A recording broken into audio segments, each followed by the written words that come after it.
Good morning, good afternoon, good evening to the world.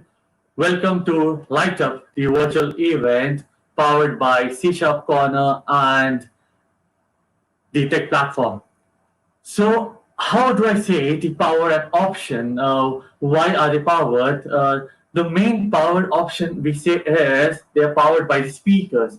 The speakers, the 138 speakers with a lineup of keynote speakers throughout the day, throughout the 24 hours, and we are going to see them live from a couch. So, what is light up? Like people say, why did you choose a word called light up? And it's like normal virtual conference, which are gonna people are gonna come in and speak in and things like that. But no, there is a meaning of it, and there is always a meaning of it. So light up is, as we say, is light. I have my lights up behind on me. So light means when prevail the darkness, right? And right now, the darkness in our life is the pandemic. We all at home having these virtual conferences, and I'm speaking here in front of you from my bedroom compared to the conference centers and things like that. The life has become very different after the COVID has hit us, and this COVID has not only brought issues for us, it has brought major issues for the underdeveloped countries. So we as techies, like we are working, we have jobs, we have are having a good salary slip coming every payment to month. But how about the people who have become jobless, who have become like they are suffering from lot and lot of things, not because of the life efforts, but about the pandemic. So right now, what we can do is the question, right? So as me as a techie, and like, how do I favor the community, or how can I help them out? Like by staying at my home. That's the first thing, right? In COVID, I should not go out so that I don't spread it to others. But what about me doing something from my home? This is where it started. So me and Mahesh, we met some day ago and we thought, let's do something from our end and help the community. Let's do some small fundraiser. We'll have 8 hours of slot, 9 to 5. We'll start at 9, we'll end up at 5. Whatever money we get, we're going to donate it to some foundation. From there, those 8 speakers became 138. That was a quick change in just 3 weeks. Yes, this conference was just arrived in just 3 weeks. In 3 weeks, from 8 speakers to 138 speakers and a 24-hour conference, it was a very good one. But the thing is, why did it happen? Everyone, when they came about to know about this, they wanted to be a part of it because everyone here has something in their hearts and they want to help it out. It's not about talking about technology. It's not about coming and saying in a presentation. It's about how you can, or you as a person can be a part of it. So when you can be a part of it, a platform which is helping someone, you will always want to. Trust me, today morning, I'm still getting messages that they still, if there's any slot which got empty or somebody backed off, let us know, we want to speak. And actually, there are people doing that. So this conference is because people are giving it. So, and this for giving the nature and this all things, this is how it happened. And now the light up has grown with 11,000 attendees. And I don't know, it's going to go on towards 24 hours with 138 speakers and 13 keynote speakers. These 13 keynote speakers are amazing people. They are spread throughout the day, throughout the 24 hours, so that you can see them, walk to them, and things like that. And when this idea, we brought it back to UNICEF, they loved it, and now they were in part of it.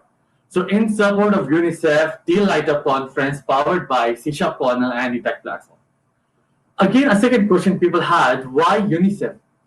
So of course, it's always UNICEF because UNICEF only takes in 4% of your donation for the administrative cost. So if you're giving $100 bill to UNICEF, they just use 4% for the normal salary slips and administration buildings and all those things. Rest 98, $96 go to a person who is really needy. And this pandemic people, like after this pandemic hit us so bad, the needy person who were having a flow of some donations and things coming through stopped. Because when normal people get affected, their salaries are not coming. How will they donate? How will they do that? So UNICEF kind of foundations, they got a big hit after the pandemic came, because if I'm not happy in my own house, it's very tough to make someone happy in somebody else's house, right?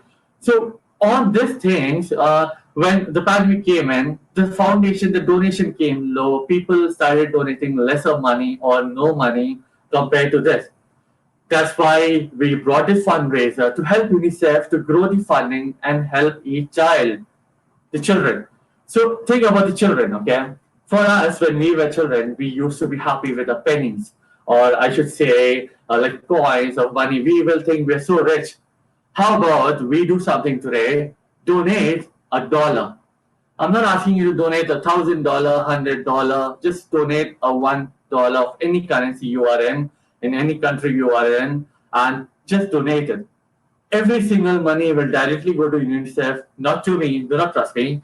And it goes to UNICEF and they will take care of it.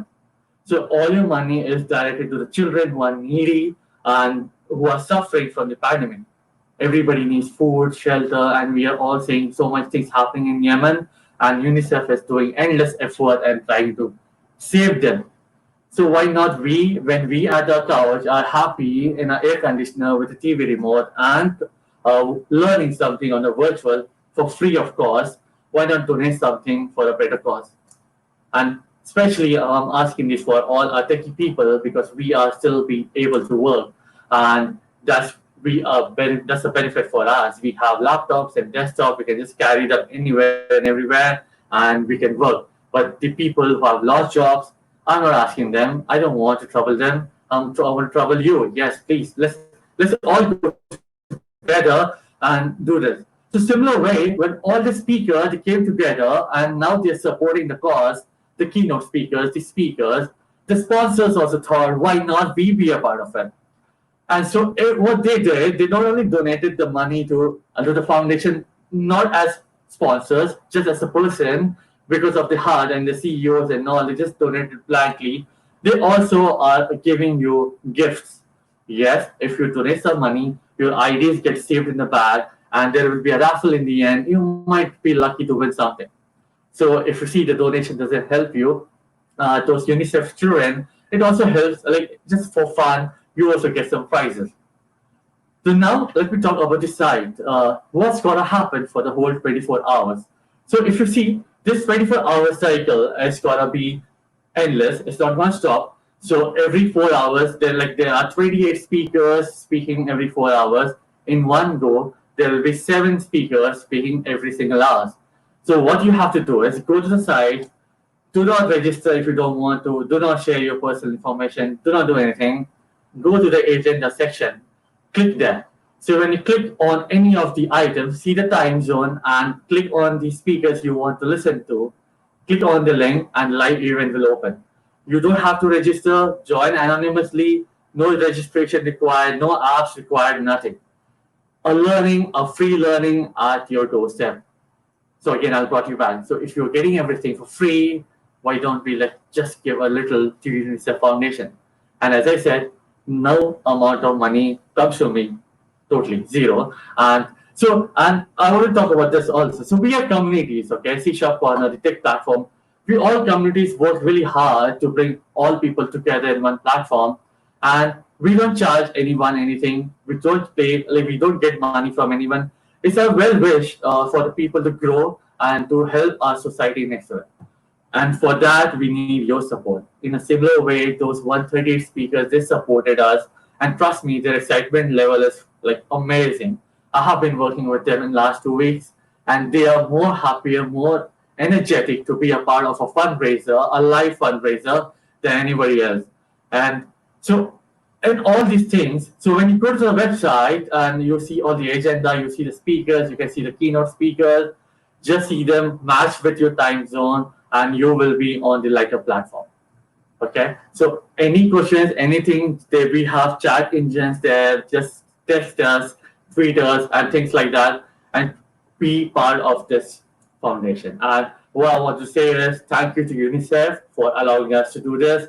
And from a quick talk chat with Mahesh one day to this conference, I think we went a mile ahead, just for the cause, just to help some people the way we can and the way you can. sitting on your couch, watching the people giving you lessons, teaching from them, learning from them, and doing a little donation, just $1. And I would like Mahesh Chand to come in, the founder of C Sharp Corner. Mahesh?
Thank you, Manpreet, and welcome everybody for joining us this morning, this evening, afternoon, night, wherever you are from around the globe.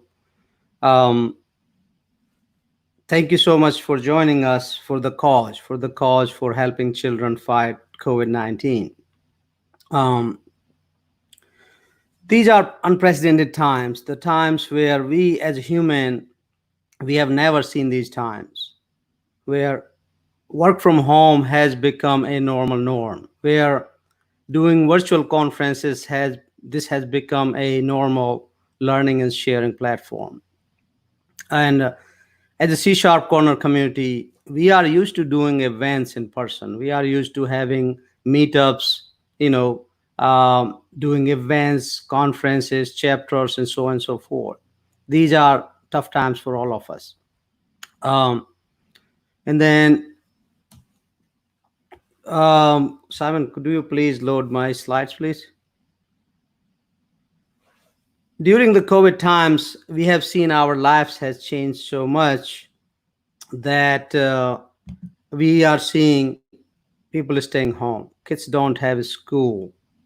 Um, Deliveries coming home. Next slide. So, as Manpreet said, during this pandemic time, we were talking about what as a community we can do.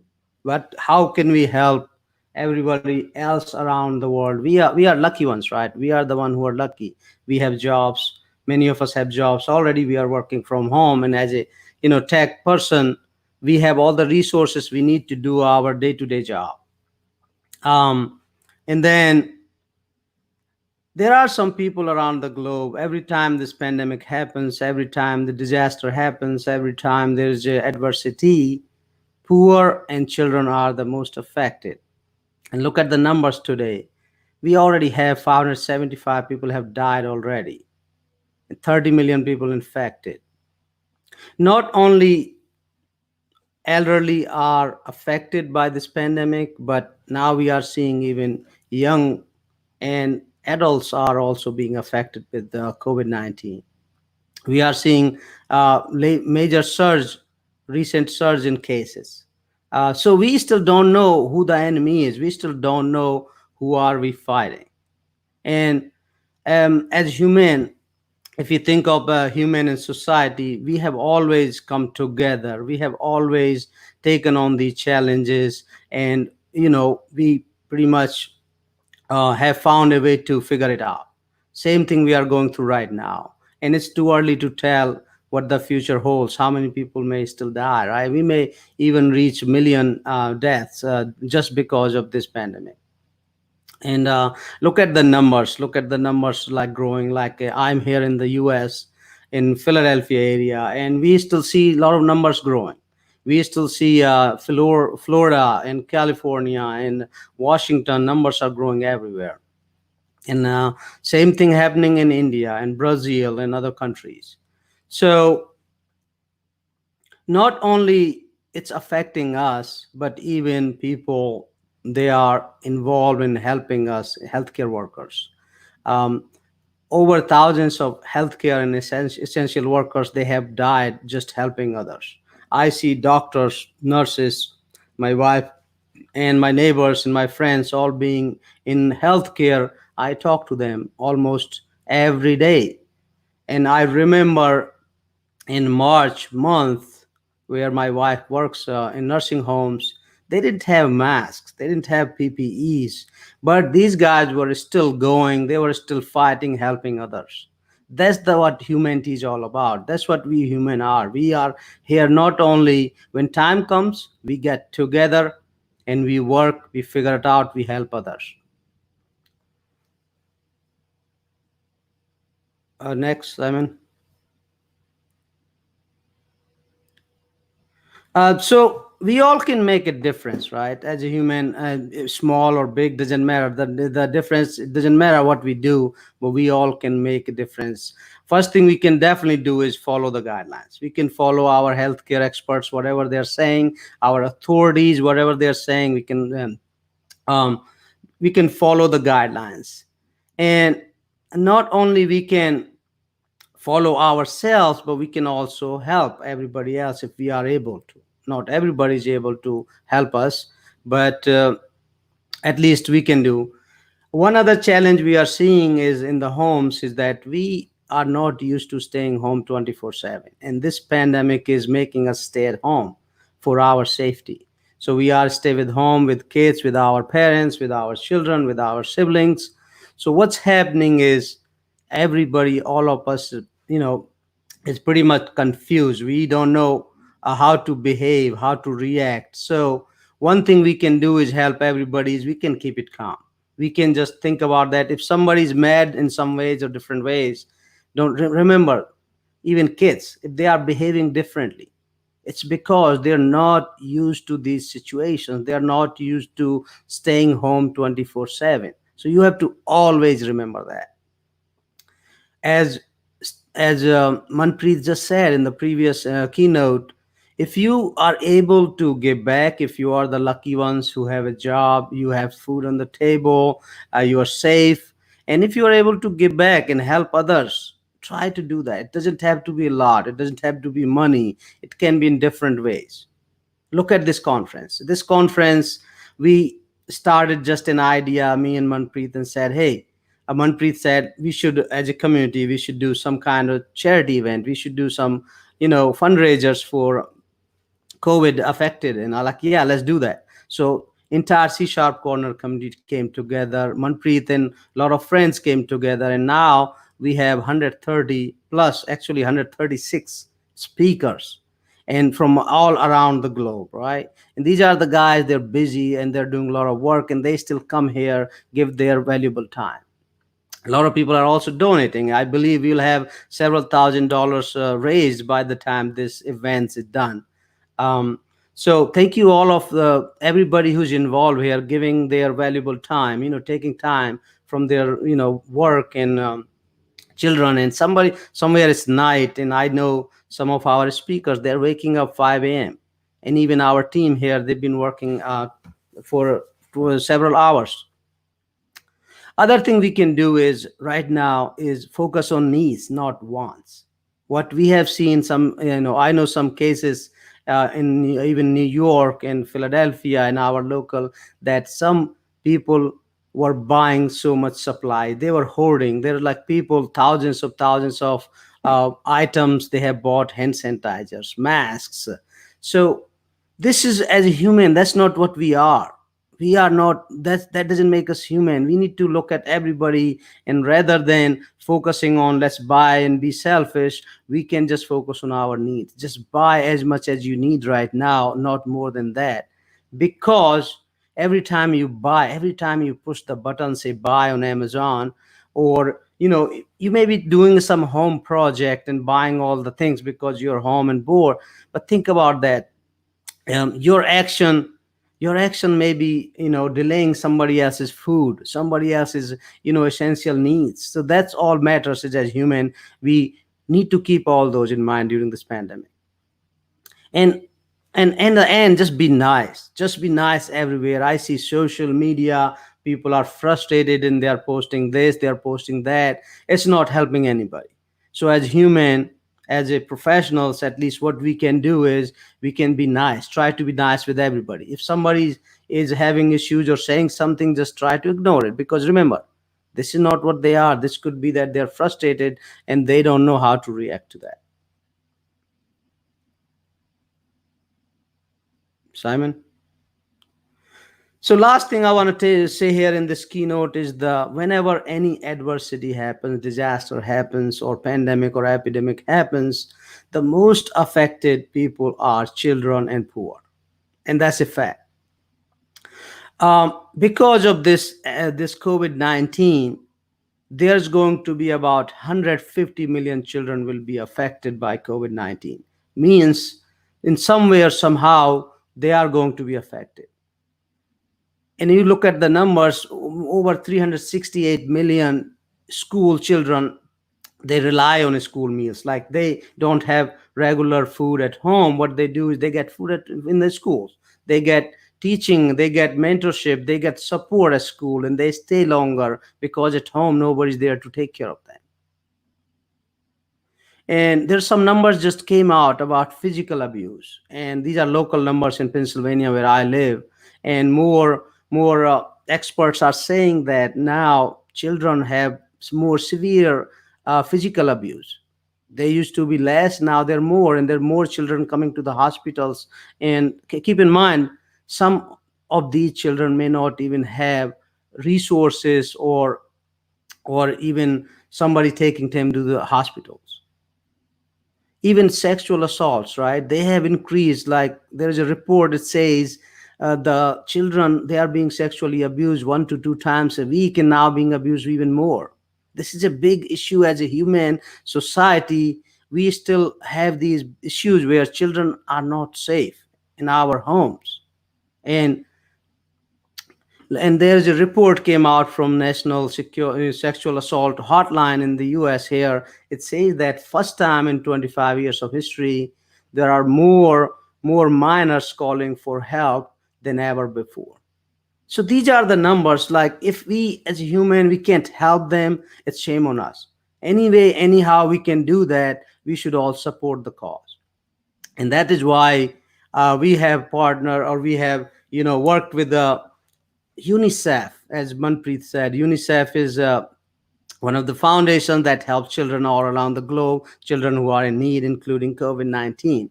We have partnered with this to do this fundraiser. And as Manpreet said, anybody who can contribute, who can help in any way, shape, or form, you can donate, you can share this post, you can share this video, let your friends know about it, and maybe they will donate. Let's get together, let's light up. Now with that, I will close my keynote, and I would like to invite the team from UNICEF, Lily, and her keynote partner to the stage. Thank you so much. Enjoy.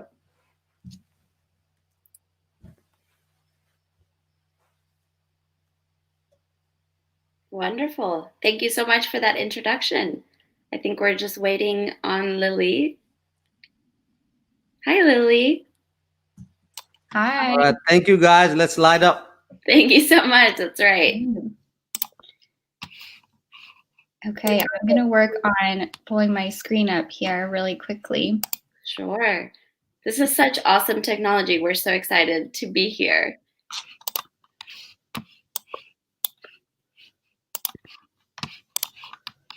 And in the meantime, Emiliana, do you want to introduce yourself? Sure. So hi, everyone that's tuning in here in the US and abroad. Lily and I, we both work for UNICEF USA. So my name is Emiliana Lopez, and I work for our community fundraising department. So I'm in charge of overseeing anytime that anybody wants to put on an event in support of UNICEF, such as this event.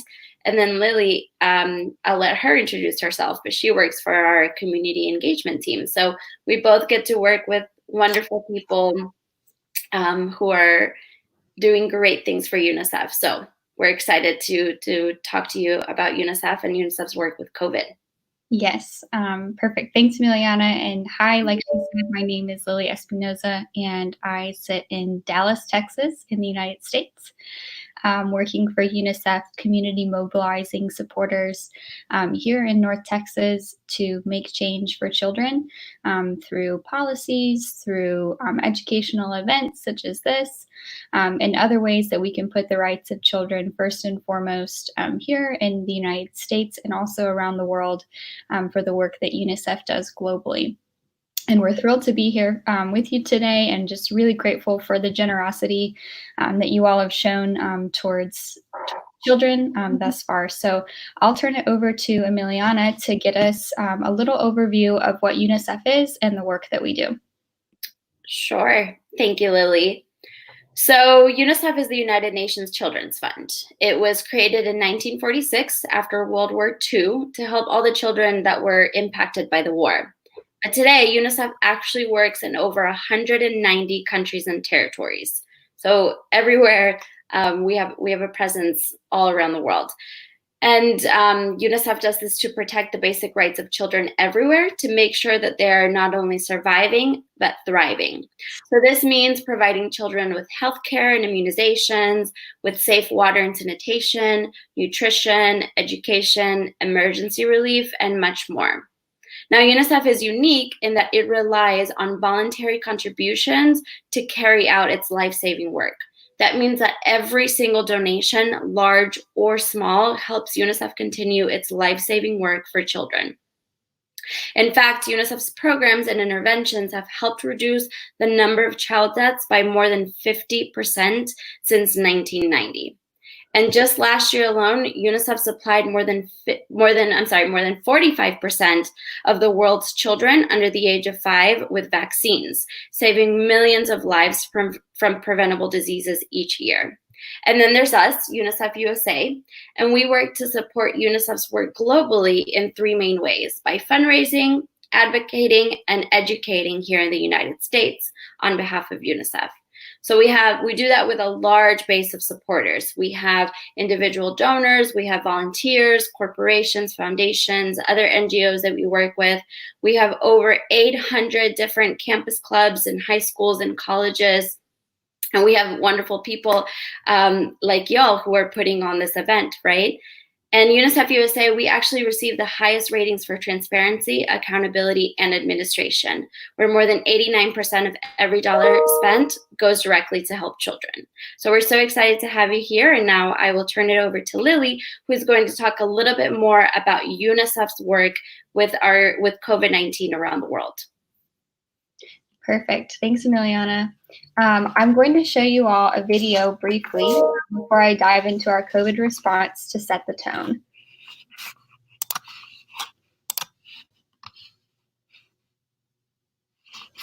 I'll have to share this window too. Apologies.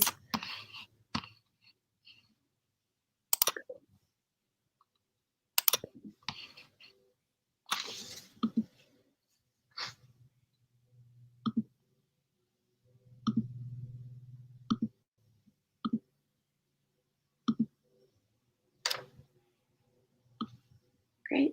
As COVID-19 brings the world to a halt, we won't stop. Across the globe, around the clock, UNICEF is tirelessly working to keep children safe, bringing water and soap, medicine and protective equipment to families and healthcare workers. While many people are forced indoors, UNICEF is on the front lines, just as we've been for over 70 years, through war, disaster, and disease. UNICEF has the world's largest humanitarian warehouse, sending supplies to the most remote areas, delivering life-saving help to children. What we all do in this moment will make the difference for millions of lives. We know we can do more together. UNICEF won't stop until every child is protected. Join us at unicefusa.org/COVID-19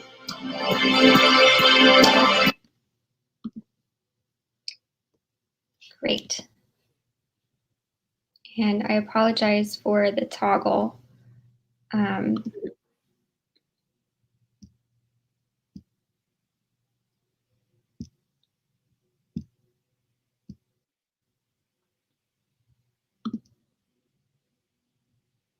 Awesome. Okay. Figuring out all of our technology here. Thanks for patience. Okay. So now I'm going to talk to you a little bit more specifically about what we're doing. As you saw in the video, our response is as far and wide and vast in the ways that we're working to meet the needs of the world's children. And we're working all over to perform our usual work for children that we do in the topic areas that Emiliana briefly mentioned, such as combating gender inequities, forging child-friendly policies, delivering vaccines, providing education, and so much more. And in addition to that, we've scaled up our response to the COVID-19 pandemic for children through the following outlets. We're providing supplies, like you saw in the video, with personal protective equipment. We're helping learning continue. We're responding to the needs that we already did, but during a pandemic, such as vaccine campaigns. We're developing and administering vaccines. We're promoting public health awareness, asking for policy change, advocating against stigma and xenophobia, and we're promoting our WASH program, our water, hygiene, and sanitation program. You'll see pictured above a 14-year-old named Angris tuning in on an educational radio lesson in South Sudan. She says, "I miss being in school. I miss learning with teachers. It's not always easy to get what the teachers are saying on the radio, and sometimes you need more explanations. I miss being with my friends. I don't get to see my friends that often nowadays. My favorite subjects at school are science, social science, and math, and I want to be a pilot when I grow up, so I need these things." UNICEF, together with the Ministry of General Education and Instruction and education partners in South Sudan, have launched educational radio programs for children to continue their learning while at home. The program covers English language, mathematics, and sciences from primary school to senior class. With 2.2 million children out of school in South Sudan before the COVID-19 pandemic, and the literacy rate standing at 14.5% for women and 35% for men, the country can't afford more children to miss out on basic education. Therefore, keeping children engaged and continuing learning is essential. It is also important to prevent the increased dropout rates when schools are reopened, as we know that the longer children stay away from school, the likelihood of them returning to school is less. So I wanted to share just Angus' story with you to highlight one of the ways that we're keeping children learning through radio programming. And what are the results that we've seen so far for children through our response? So only UNICEF has the trust and scale to impact the lives of millions of children, their families, and the communities around the world. We've been there for children and families for over 70 years, and in more than 190 countries, we continue to support children and communities. Before COVID-19 was declared a global emergency, UNICEF completed its first shipment of supplies to China on January 29th, which was 6 metric tons of medical supplies, including respiratory masks, protective suits, gloves, and goggles for healthcare workers. And since the start of the outbreak to date, UNICEF has shipped more than 10.9 million gloves, 12.1 million surgical masks, 3.5 million N95 respirators, and 1.1 million gowns in support of 109 countries as they respond to the pandemic. UNICEF and partners have reached over 2.9 billion people with COVID-19 prevention messaging around the world for hand washing and hygiene, and nearly 1.4 million students have benefited from distance learning, like we saw in South Sudan.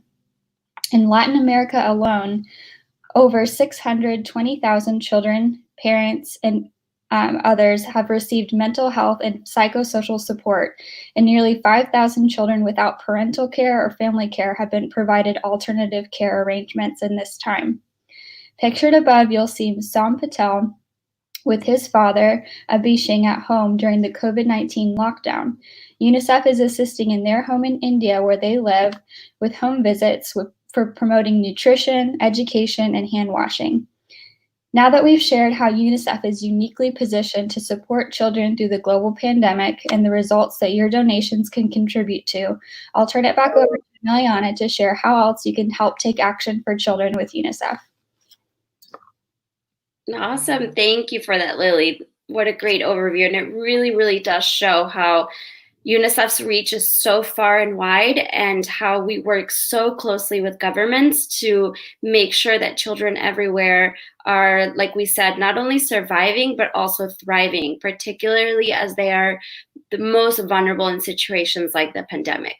So what we like at UNICEF USA is not just to give you the information, the statistics, the numbers, but we also want to equip you with the resources to actually go ahead and take action, right? And you're already doing that by being here. So some other ways, you can actually visit unicef.org/where-we-work to learn more about how to get involved with UNICEF in your country. I believe that we have an array of participants tuning in from all over the world. So while we can speak to how you can get involved here in UNICEF USA, we want to make sure that you find out how you can get involved in your own country. So if you visit this link, you'll be able to find the nearest UNICEF office and see how they might have options for you to get involved. But for us here at UNICEF USA, we are more than happy to connect offline and give you all the resources that you need to stay on board with us, to become official UNICEF volunteers, who we call UNICEF Uniters, and to join us in the fight for all children everywhere. And we would love to have you. And then, of course, we want you to keep donating. What you have donated thus far has been amazing, and we are so, so thankful for every single donation that you have made. Now, we hear from the people who are putting on this conference that they will keep the event page open for about another week. So you have time to go back into the event page, which you can access through the website, or maybe we'll be able to link it here in the chat as well. And you will have access to donate. And like we said, any amount helps. UNICEF runs entirely on voluntary donations. All of the work that we do for children is because we receive donations to do so. So feel free to go on there. You can contribute any amount that you wish, and we definitely welcome you to keep giving so that you can help children like the two that Lily highlighted.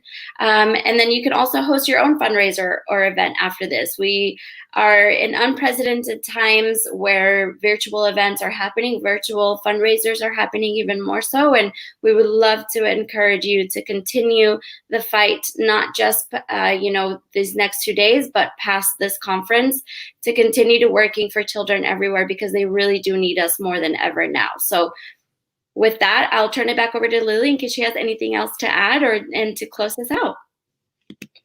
Great. Thank you, Emiliana. Thanks for sharing those awesome ways that we can all take action and be involved. I'm going to stop sharing my screen so that I can look to see if we have any live comments or questions that we could perhaps answer during this time.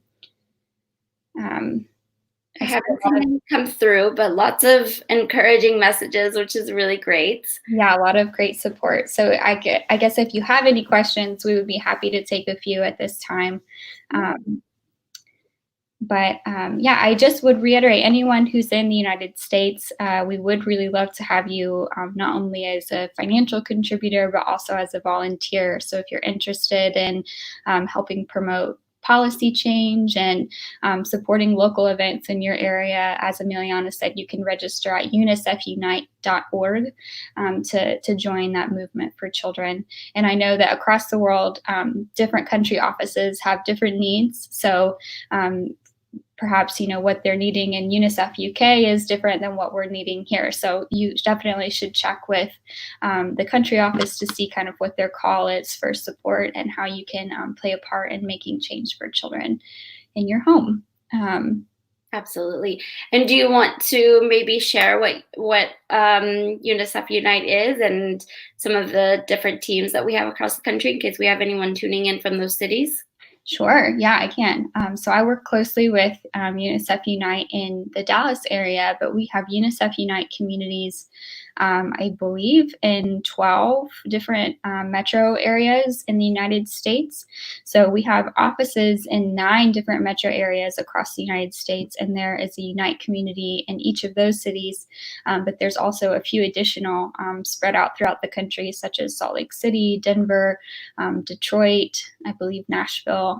So we work closely with these communities to be able to lean in to UNICEF USA's advocacy priorities, our community building priorities, fundraising priorities, as well as communications and social media. So we help promote the messaging that is essential to put children's rights on the map here in the United States, through education and through requesting change from legislators here in our country. So there's particular policies that we find to be in the best interest of children.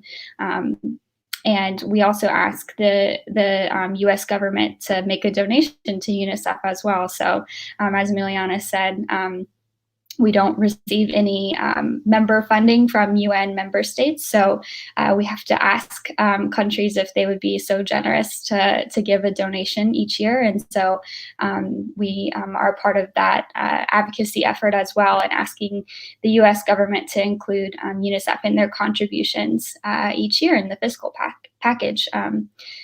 So that's a little bit about UNICEF Unite, and it's for all ages. Anyone can be involved. We welcome any and all folks, and we also have great ways for if you have students, if you have young people in your life, we have a great program for them as well called UNICEF Clubs here in the United States that you can find all of that information at unicefusa.org, where we, as Emiliana said, there's over 800 across the country, and so we encourage them alongside their peers to lean into our platform for raising youth voice and making change on behalf of their peers across the world. So it's a very powerful and cool platform. But yeah, that's a bit about Unite and the Clubs program. Emiliana, do you maybe want to share a bit about other fundraisers that you've seen as we've pivoted to the digital space and how you're supporting people to mobilize in that way? Maybe give some ideas. Yeah, absolutely. Happy to. So as Lily said, we rely entirely on voluntary donations. So that is largely from our current supporters, such as our UNICEF Uniters, our volunteers on the ground, of all ages. But we also receive a lot of new supporters, such as for this event, right? And so I see a little bit of everything, and all of these efforts are captured in a very easy fundraiser and event application that we have. You just fill out that fundraiser and event application, I review it, and I connect with you to provide the best resources that I can to ensure that your event is a success. And so now that we are moving into, this world of having to be cautious of in-person events. So whereas before we used to see everything from a lemonade stand to a benefit concert and everything in between, we are now seeing people get really creative, like this conference. This is a perfect example of how people have come together and said, okay, we have these skills to share and we want to share them with our peers, but we want to do it for a cause. And that is so, for us, that is just so wonderful, and we really appreciate that. And it's a perfect example of how to put together your creativity for a cause. So that's one of the great things that we have seen is people coming together to share skills. So whether that's a workout class or a conference like this, and it being for UNICEF. And we have also seen a lot of success with crowdfunding. So if you are familiar with GoFundMe, it's a platform where you solicit peer-to-peer small donations, anywhere from $10 to about $1,000 is like the average that people will give to GoFundMe campaigns. So we actually have a UNICEF USA platform on UNICEF on GoFundMe charity And we've seen a lot of people create online fundraisers for UNICEF for not just for COVID-19, but we're also responding to the Yemen crisis right now, which needs a lot of attention, and there are a lot of children there that need help. So we really are there through any and all emergencies, not just COVID-19. So we've seen a lot of interest in online fundraisers. And like I said, things like this, we've seen people wanting to do concerts online and sharing their skills that way, and it all being for a cause. So we definitely welcome you, if you're here in the US, to check out all of our resources. As Lily said, unicefusa.org is the website to visit, and on there you will see the fundraiser and event application. You will see how to register to become a Uniter. You will see more information on what we're doing for COVID-19 in Yemen and in all the places that we are working. So we definitely encourage you to hop on there and see how you can contribute. And then, like we said, that event page that was created for this wonderful conference is going to be open for the next week. So definitely encourage you to go on there, encourage your family, your friends, your network to go on there. And any donation, small or big, is going to make a big difference in real time for these children around the world. So with that, I don't see many more comments in the chat regarding questions. Lily, anything else that you can add before we officially close out? No, not seeing anything else either. Miliana, thanks. Thanks for sharing a bit about more fundraising ideas. Thank you all for your time and for joining this conference, for your generosity. Special thank you to the hosts and organizers for having us. We appreciate you thinking and considering children and just helping us prioritize them in our response to COVID-19. So thank you so much for your kindness and generosity. And over to you, Miliana. Awesome. Yeah. Thank you. We really couldn't do the work that we do without the generous donations and the generous time and effort that has gone into putting on such an amazing conference like this. We're so excited to see what all you learn and share in the next 24 hours. And again, thanks for choosing UNICEF and choosing children, because they are the ones that are suffering the most during this time, and they are the ones that need us most right now. Thank you, Emiliana. Thank you, Lily. Emiliana, I know I have troubled you a lot with my questions, and thank you for being there always. I hope with this conference, we're going to collect as much funding as we can and give it to UNICEF for a better cause. Thank you so much for both of you for joining us today. Thank you. Best of luck. Bye. Thank you. Bye-bye. Bye. So everyone, this was Lily and Emiliana from UNICEF, and how are they helping us, our children in the world, and making them providing them a better life. Thank you to UNICEF and for believing in us and allowing us to support UNICEF from this fundraiser document. So after this, we are going to have keynote speakers. We have a chain of keynote speakers starting from Baer. He's a senior technical product manager at Microsoft. He is going to give you a presence about how search is helping pandemic.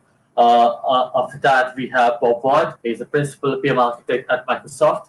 And we have Buck Woody, principal data scientist at Microsoft. After them, we are going to initiate the 4-hour cycle of all our live events. All the 7 tracks are going to run live from 5 in English and 2 in Spanish. So once they're running live, match your time zone with it. Like, for example, we start at 11 in the EDT. Match your time zone and go ahead with it. And once, just click on the event. Like, if you like a speaker, you go to listen to him, you can always switch it back and come forward through. And as I said, the entry is free. You don't have to register. You don't have to share your personal details. Just go and just click on the live button, and you will be seeing the speaker speaking to you. And so now, if you have any questions, how do you ask them? Just type in your questions. You can put your name. Again, you can be an anonymous, or you can put your name there, and the speaker is going to see it and it's going to reply to you. Okay, so let's do about what happens after the 4 hours. After 4 hours, here's Mahesh. Hi, Mahesh. Hey, Manpreet. Yeah, keep going. Okay, so after the 4-hour session, we are having with Peter Ward. He is the CTO at Soho Dragon. He's going to be speaking. After him, we are going to have Alan. He is the regional director at Microsoft, and also he is a CSharpCorner MVP and an AI and Azure MVP. After that, we have Annie Matthew. She is an APAC developer, relations officer at Microsoft. And after that, we have Mark Rackley, who is the CSO at PIT Group, and Stephanie Dunham, who is also the president at the PIT Group. We have Richard Ko from the CTO of Microsoft Singapore, and we end the keynote. No, and then we have Naveen Sharma. He is the enterprise architect, a leadership coach, and an author, and an international speaker. And in the end, we finish the sessions with Susan George as a keynote speaker. And after that, me, Mahesh, and all the back-end producer screens with probably red eyes because we'll be awake 24 hours. We're going to comment to you, talk to you, share the expertise, what went wrong, what went well, have like a comfort chat with you, with all the producers. So hop in there and let's stay put. Yeah, I also see some familiar faces. Welcome everybody who's joining us from looks like different countries. We see people from Europe, from Asia, from India, obviously from US. Welcome everyone. Join in, please. Make yourself home. Have some, post your questions in the chats. As Manpreet said, and thank you UNICEF for providing us that awesome keynote and background, because a lot of us, frankly speaking, I did not know about UNICEF until recently, and more I learned about them. I knew UNICEF, they help and all that. I did not know how much they're involved at ground level. So it's nice to see learning more about them. So any of you guys, it's after pandemic obviously or during, sometimes they need help with technical side, sometimes they need help with connecting local grounds, in some local areas where they are unable to reach. So if you see something where children need help, if you see something in your local villages or your communities where there's a abuse going on and they need help, you can always reach out to connect with the UNICEF and say, hey, I am here local and I would like to be volunteer or help or get involved. They're always looking for new volunteers. And with that, I think in this, Manpreet, you wanna talk a little bit more about maybe Sure. how everybody joined in and how big support we got from about 130 plus speakers, especially Right. from Microsoft guys. There's like so many of have helped us and joined Yep. us, and you want to spend So a as little I bit was chat. saying, right. So as I was saying, we have the CTO from the Microsoft Singapore and the VPs of all Microsoft products coming in. So as we see the growth, as I was talking about earlier, people all want to contribute, and this was a platform which they chose because everything is virtual. They're not going out. They don't have to help UNICEF in handwork. They can just stay at their home, share their expertise, share their knowledge with people, and the people come in to see them, and they just share a part of the donation. And as we said, even $1 is perfect, and that's how it goes in. But how it's gonna be platform changing is go to the Lightup side. You will see there are barcodes. Just scan those barcode, and you will be able to donate. You will be able on a clicking option. It takes a minute for you to donate. And as I said, we have no limitations. There's nothing like you have to pay $10, $5, $20, $100. Like just pay anything. And but just to support the cause. And as we said, none of the money is gonna be to me or to Mahesh or any of the speakers. It's like for a giving charity. Everything goes directly to UNICEF. You are paying to UNICEF. It's not even you are paying. And not only that, you get a tax rebate certificate from them, which you can use for filing taxes. And it's, whatever you're paying is again tax free because it's for an NGO. So just go ahead and do that.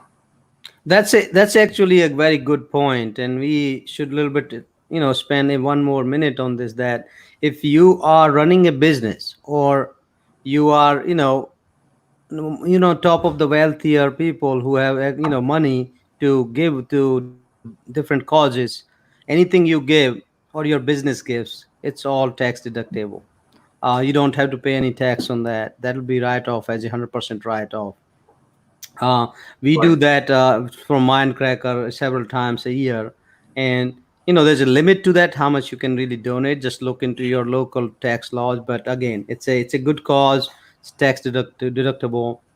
um, and then let's talk more. I think, Manpreet, a little bit more about. We still have 4 minutes before our Sure. keynote speaker joins.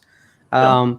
Let's talk about how people are keeping calm. What are different things people are, staying with families 24/7. They're like, Right. nobody's killing each other.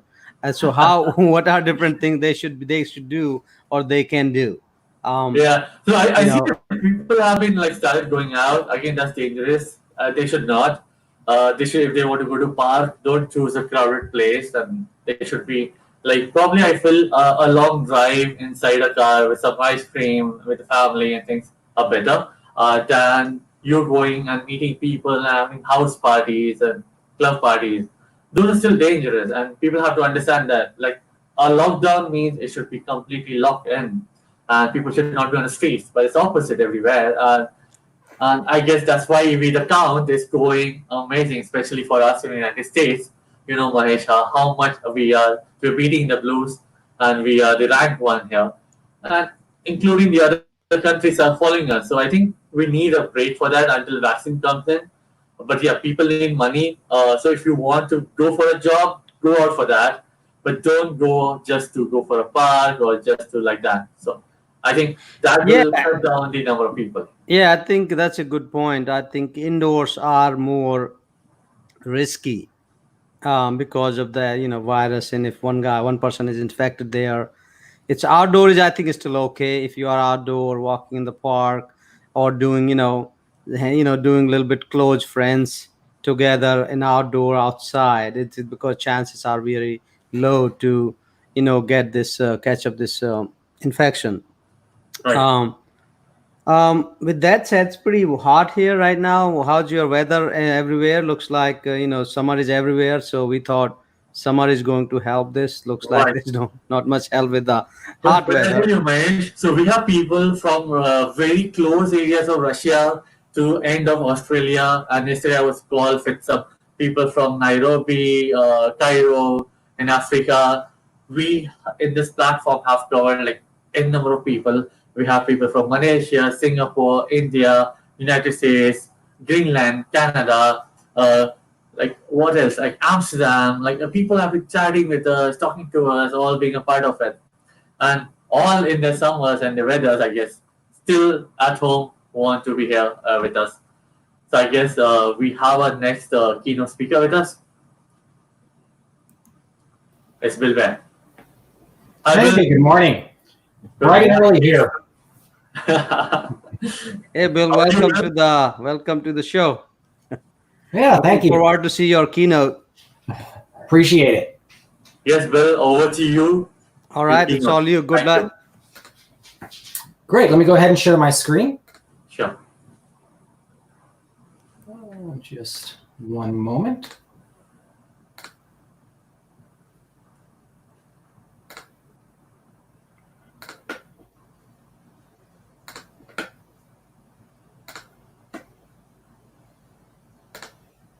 Let's see if I can find the best way to share this.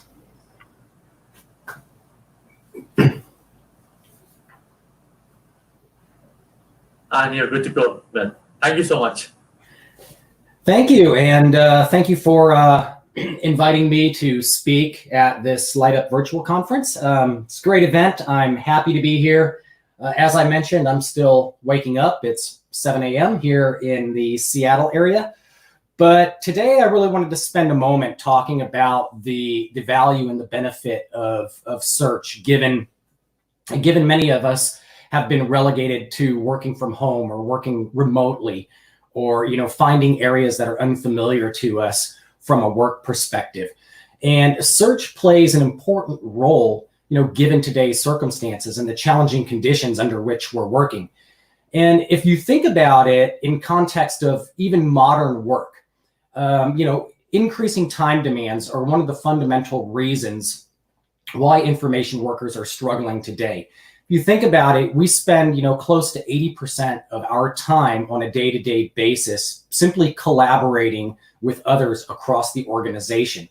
And, that collaboration time has increased month over month, week over week, day over day since December, when many of us, started to work from home and work remotely and spend more time in unfamiliar workspaces. So that collaboration activity has increased substantially because we don't have the same opportunity for human-to-human interaction or those simple hallway chats. Those activities that seemed relatively benign at the time actually drove a lot of value in how we communicate with one another.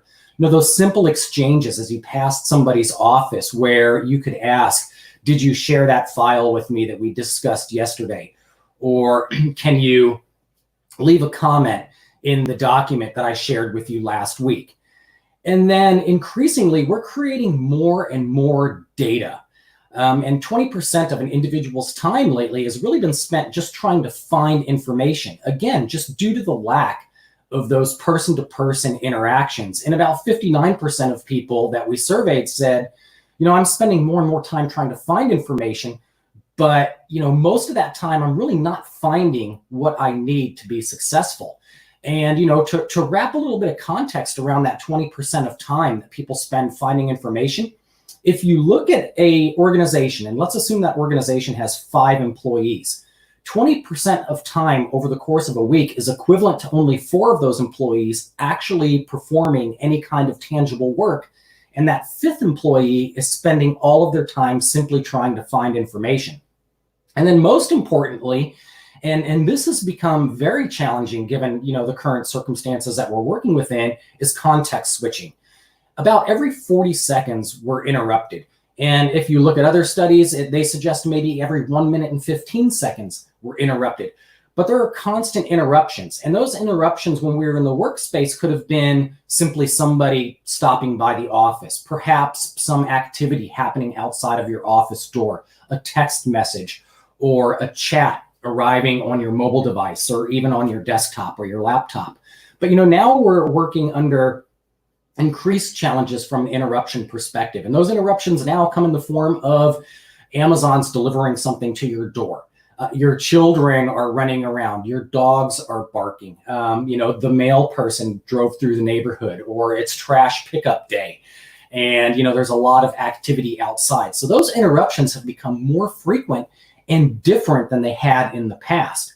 And the challenge with interruptions is it takes about 20 minutes to refocus. And interruptions also come in the form of context switching. So it's not just those tangible interruptions that we're all familiar with, and those new interruptions that we're all struggling to work around, but it also comes in the fact of context switching between applications to perform an activity. And search is a great example of switching activities, because in a traditional scenario, you would navigate to a search experience, a search-driven portal. You would navigate to some facility in order to try to locate information to help you complete a task or get your work done. And that is also indicative of a context switch. And the time to recover from those context switches, isn't brief. As I mentioned, it can take up to 20 minutes to truly refocus and get back to what you need. So, if you summarize all of that with the growth in data and our limited attention spans, coming back to that concept of context switching, finding information is becoming increasingly challenging, because not only are we creating new information, but at the same time we're creating new information, we're also duplicating information. We're taking information that already exists. We're making modifications. We're saving that information with a new name. So there's a lot of duplication, which also makes search challenging, or the discovery of information challenging. And then for IT professionals, the world has really turned upside down for your traditional IT professional.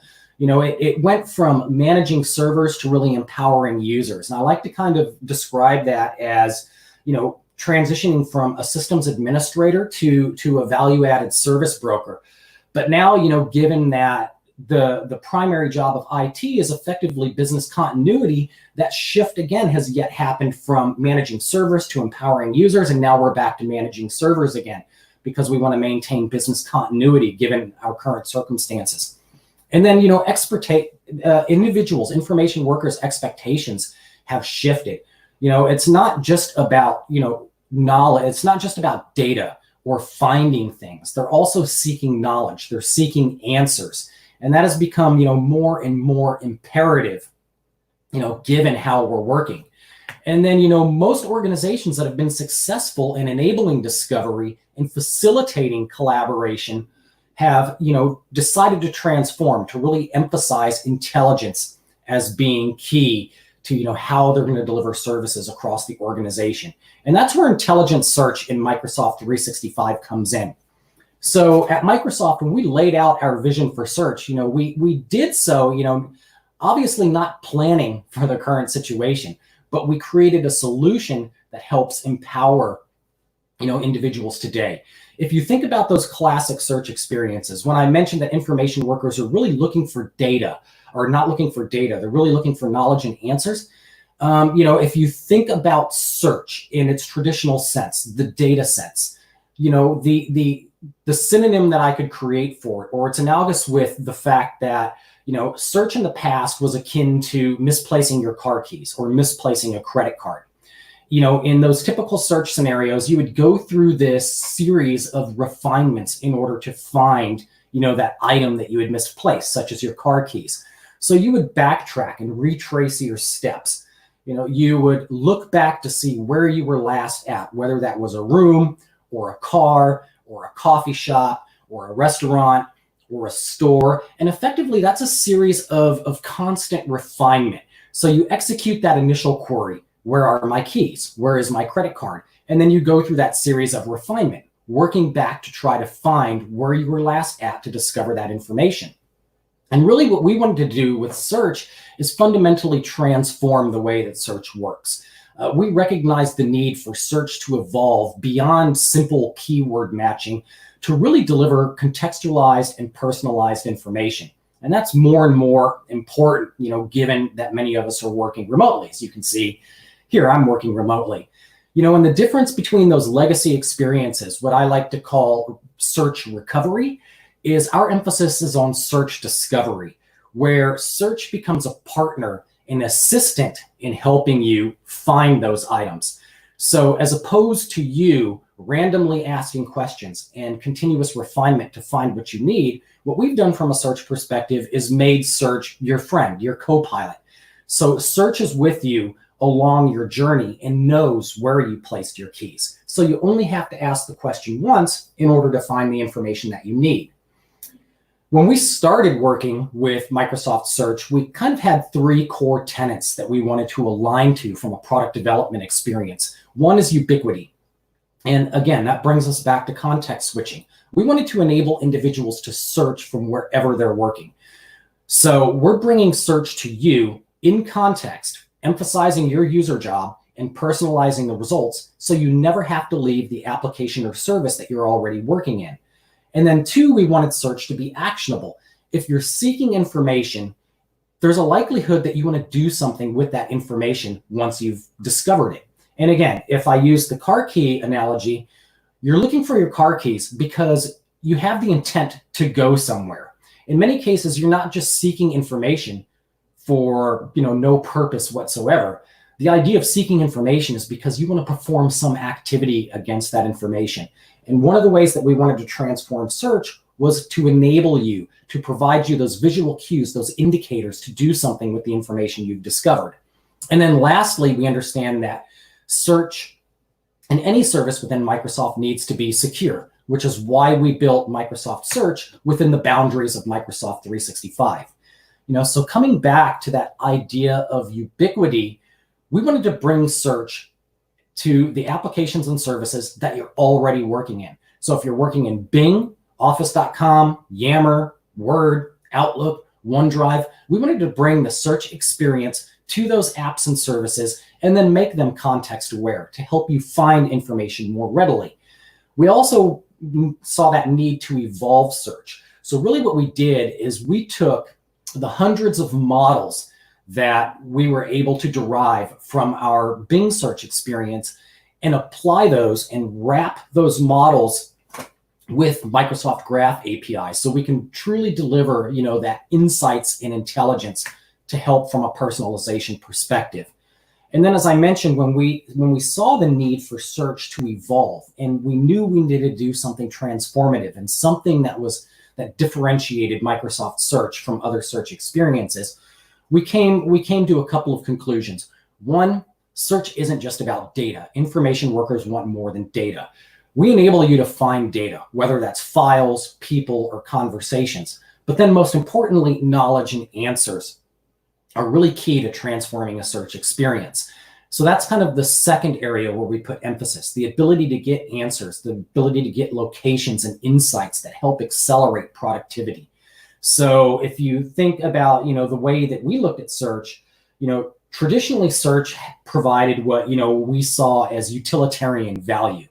And, the shift that we wanted to make, as we worked across the continuum, is we wanted to go from utilitarian value to really an ego expressive experience, to really, turn search into a productivity solution.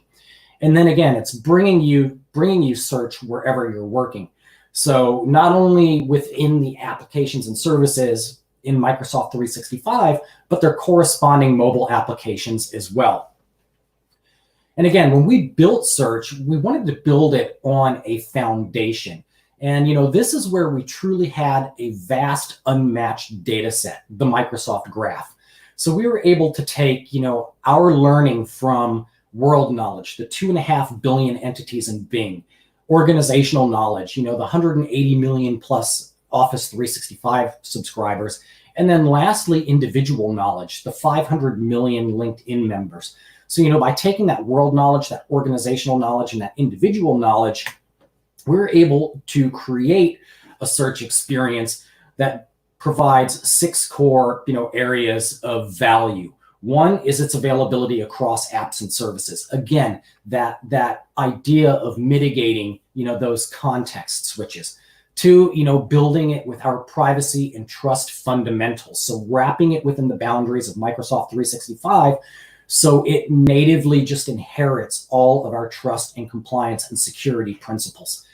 And then the third of which is, again, improving productivity and team effectiveness, moving away from that utilitarian value and really getting to that ego expressive experience that drives productivity, that enables people to achieve more.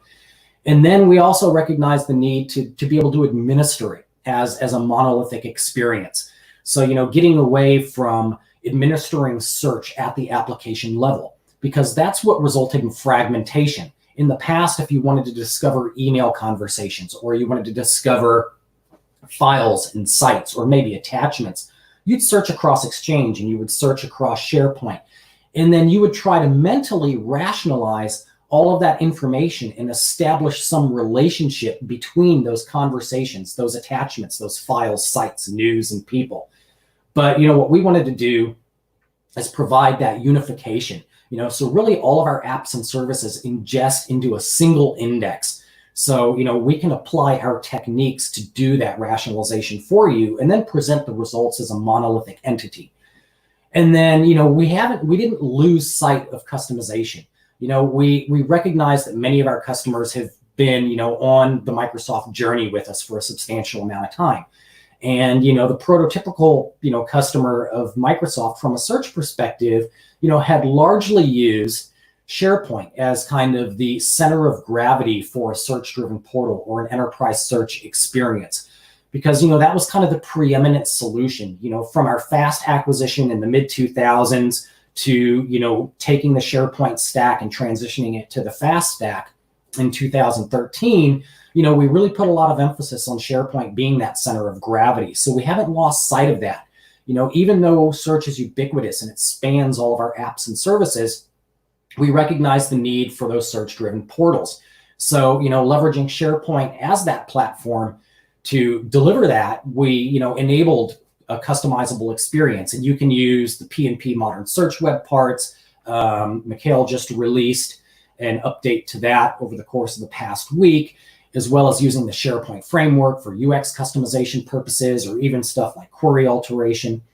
And then, lastly, we also wanted to make it extensible. So we delivered a new rich set of APIs in the Microsoft Graph. So whether you're looking for an ingestion experience, or you simply want to reason over the entities that we capture as part of search, you can do so, through our APIs.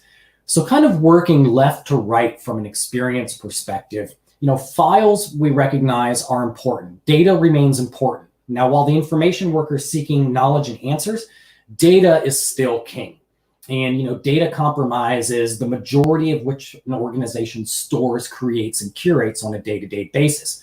But where we wanted to be transformative is we wanted to deliver contextually relevant results for those files.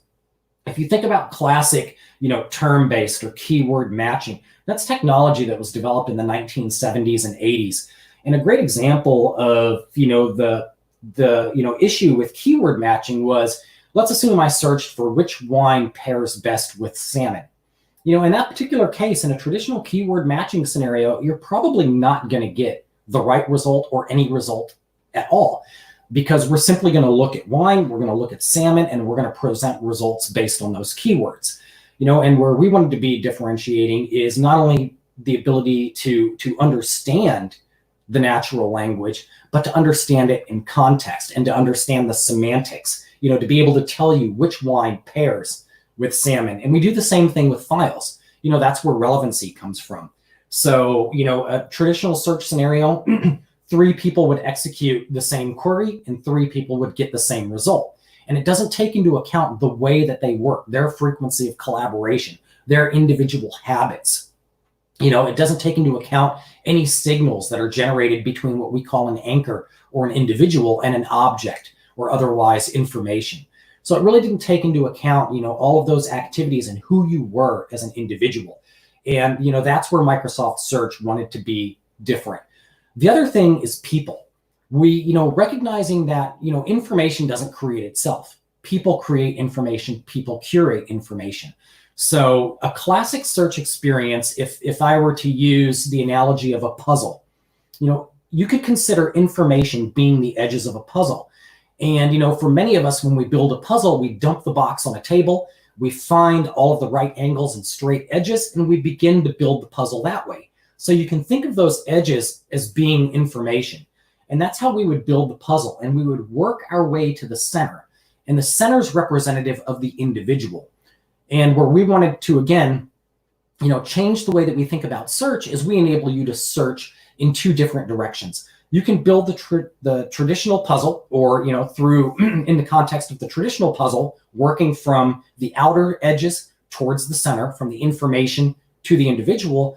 Or with Microsoft Search, you can work from the center outward. So you can build that puzzle from the center, from the individual outward towards the information, which is really powerful. And I'll show you some examples here in a moment. And then conversations, have always been challenging, because conversations were largely relegated to discovery within the app or service. So there was effectively a walled garden or a boundary around, searching conversations. And there really was no way to create relationships between a conversation and the content that typically is either generated as a result of a conversation, or the conversation is generated as a result of the data.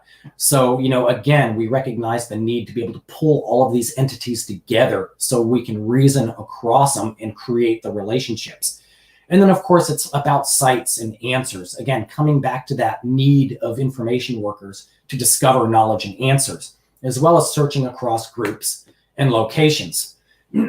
So again, from a ubiquity perspective, we place Microsoft Search across all of the apps and services you work with every day. Now, the question becomes is, how do I know which app or service has Microsoft Search available to it? And the simple answer to that is, as a visual cue to represent Microsoft Search being available in any of our apps and services, one of the key things that we decided to do was shift the search bar from the app canvas to the suite navigation, or the header of Office 365, representative of that search experience. So looking here at this example of SharePoint, you'll notice that the search box is no longer a component of the app canvas, it's a component of the suite nav. And as I mentioned, not only are the results personalized, but they're also context aware. So we really put emphasis on the user job itself.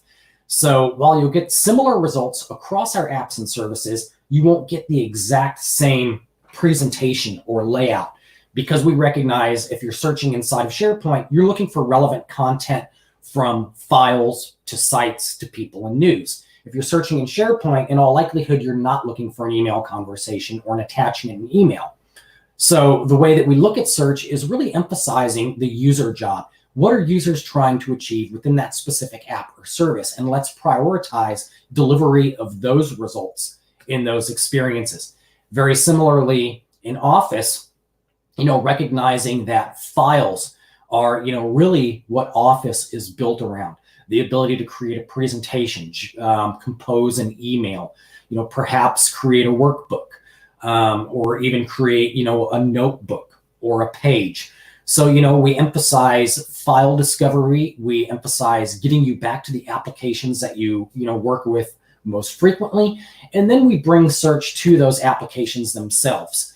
So it's not just, around the app, it's actually within the app itself. So once you're inside of one of our apps or services, such as PowerPoint, you can find, that relevant information there, whether you're working in our desktop applications or even in Office online. So you can find, consistent, relevant information, to help you get back to work quickly. So let's kind of put some of these things to practice in a brief demonstration. So in this particular demonstration, we are in office.com. So you'll notice a couple of things. The office.com start page is a great way to get back to the most important things so you can get back to work quickly. So from a search perspective, a few keys that we provide to you in order to help facilitate getting back to work quickly. Again, helping you from an assistive perspective to mitigate that context switching. That context switching we're all struggling with, in this kind of new world of work, or this new reality that we're all living in. So the first thing that we did is built what we call zero intent query. So effectively, a simple click in the search bar will deliver contextually relevant information to help you get back to the applications, the files, the people, and the sites that you've most frequently accessed or worked with. So, you don't have to try to figure out what was that file that was shared with me that I most recently, was working on, because you had to reboot your computer or you stepped away from your computer for a moment. A simple click in the search box will help you get back to those most recent files, the most recent conversations in respect to people, or the sites that you've most frequently worked with. The other thing that we do is a simple search for text such as marketing. Immediately will generate results, contextually relevant results personalized to me as I enter my query in the search box. So now we're filtering down to the most relevant files and sites, that have met my need. If we expand into that, what you'll see is a couple of things. From a search perspective, as I mentioned, we really want to emphasize answers, over data. However, if you think about what an answer represents versus what data represents a traditional search result. So here in the SERP, or the search engine results page, you have your traditional results. So you can see marketing. There's 2 sites for marketing. There's an international marketing campaigns document. Those are representative of what a traditional search result is. But we also, as I mentioned, want to deliver answers. So answers come in the form of a wide array of different types of information. In this particular case, the answer is prominent at the top of the search results. So the answer here is a bookmark answer. That's to help me wayfind the organization. So as an IT professional, this is extremely powerful for enabling your remote employees to get them to the resources that have been curated by the organization very quickly. I almost like to think of it as GPS for information discovery. And then down towards the bottom of the screen, we have what we call a results cluster. So, that's taking like information and presenting that as a cluster within the page. So those are people results. So here on the marketing site, I can actually expand this. And then the other thing that we do to mitigate context switching is I don't have to go to the marketing site in order to discover information contained within it. I can simply search across that site right from the organizational results by clicking on the search icon. Very similarly, if I wanted to look at a file result, I can actually navigate into that file and similarly find information quickly.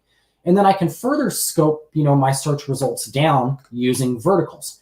So, whether I'm looking for files, for sites, for people, for news. And then if I wanted to, Microsoft Search also supports what we call Microsoft Graph Connectors. And Graph Connectors are a way for you to connect your disparate systems into Microsoft Search and make those results available across the applications and services your organization's already using. So in our particular case, we could search, we could execute that query and then search ServiceNow to satisfy my intent, or even a custom application like the Contoso catalog. This could be an enterprise website. It could be Drupal. It could be WordPress. It could be a media wiki. It could be Azure DevOps. It could be Azure SQL. It could be Microsoft SQL Server. So we provide a variety of out-of-the-box connectors from Microsoft to help facilitate, those connected systems needs, as well as those from our partners. So if I just go back to office.com real quick, let's try a few other things. And given time, we're going to move pretty quickly. So one of the key things, as I mentioned, we enable you to build the puzzle from the center to the edges. And this is very powerful, given the nature of remote work today. So typically I would have the opportunity in the break room to ask somebody, does anybody, do you know anybody who has expertise in social media? Because I have a new campaign. Well, I don't have the luxury of those interactions anymore. However, Microsoft Search enables to trigger results across an individual's skills and expertise. So I can search for experts in social media. And then as you can see, we have Adele. And if I expand Adele's profile, you'll notice down here at the bottom, Adele has expertise in social media. More so, let's say I was in a meeting yesterday with Miriam, and she presented a new stores or an in-stores campaign document, but I can't quite remember the name of the file, but I do know that Miriam shared it. So I can simply search for Miriam and then navigate into Miriam's files, and then I can find the new in-store customer service counters document. Furthermore, let's go ahead and work our way into SharePoint. Very similarly, instant answers, and then I can do stuff like, again, I can find information about acronyms. So in my organization, AAV is Autonomous Aerial Vehicle, and you can curate those, or we AI mine them from files and email in the organization. Or maybe I want to ask Search a question. Okay, what is the Contoso Mark 8? And I can ask simple natural language questions, and then this is representative of what we call a Q&A answer. Or even furthermore, now I can say, okay, now I know what the Mark 8 is. When's it launching? And then I have a bookmark answer to take me to the most relevant information. Maybe I'm looking for a building. So I can simply ask for building 14. And then using Bing integration, I can actually get directions to building 14. So let's go ahead and look at an in-app experience. So, let's take this campaigns document, for example. So international marketing campaigns. I'm new to the company. The only thing I need to know is what are our goals in relationship to this campaign? What are we trying to accomplish? Well, let's just ask Search. Natural language within Word, I can say, what are our primary goals? And Smart Find will immediately help me answer that question. So we have the results. I can scope it to the file. And as you can see, we're able to use natural language generation as a component of our Turing NLG model. Our Turing NLG model is a 17 billion parameter model that facilitates natural language generation. Last year, the world's largest model was 1 billion parameters. So, the scale of what we're able to accomplish with Microsoft Search is unparalleled. And, regardless of where I'm working, I can find what I need. So, if I'm working in Bing, as long as I'm authenticated with a work account, I can search for marketing, use the new work vertical. As you can see, the same bookmark is available to me as well as the results. And then I can further use the refiners or verticals to scope my results. And even in the new Microsoft Edge, if you're authenticated with your work account, when you open up a new tab, you immediately get results as well. So as you can see, I can search across my organization in the web. And then if I scroll down, I can find all of the contextually relevant information that's important to me. So given that we're at time, and this was actually the end of the demo, so I managed to do this in a timely fashion. Really what I wanted to share and emphasize is, albeit that we don't have those human to human, those personal interactions, the ability to ask an individual a question to find and discover what we need, you can still use search to help facilitate productivity and drive collaboration. Even though we're apart, search is that one thing that brings us together. And it brings us together both from a conversational and collaborative perspective, and it brings our information together, as I mentioned very early in the presentation, because we aligned to a unified index. So, given that we're at time, I hope everybody found this valuable. Perhaps you learned something new. I definitely encourage you to try out search across our apps and services. And then more importantly, if you have any questions about search whatsoever, I welcome you to email me. I try to respond to every email I get. It's wbaer@microsoft.com. Thank you very much. I hope you enjoy the rest of the event. Thank you, Bill. Thank you for joining the course. As you said, the Microsoft Search is bringing all together. So we have been working on Project Cortex. We have been working on the graph connectors, the Bing search. I guess this is all going to be very important in the end when we'll have terabytes of data to search for. Thank you so much, Bill. Thank you so much for joining, and thank you for supporting Lightup and the UNICEF course at a very short time. Thank you so much. Yeah, thank you so much for having me, and thanks to everybody for joining.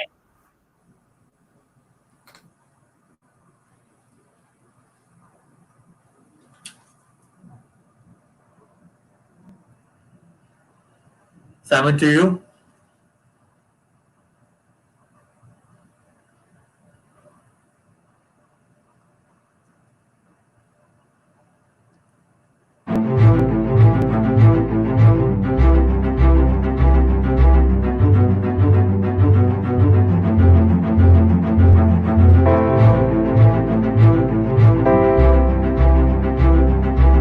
Light up. Light up. Light up. Light up. Light up. Light up. Light up. Light up. Light up. Light up. Light up. Light up. And light up. Light up. Light up. Light up. Light up. Light up.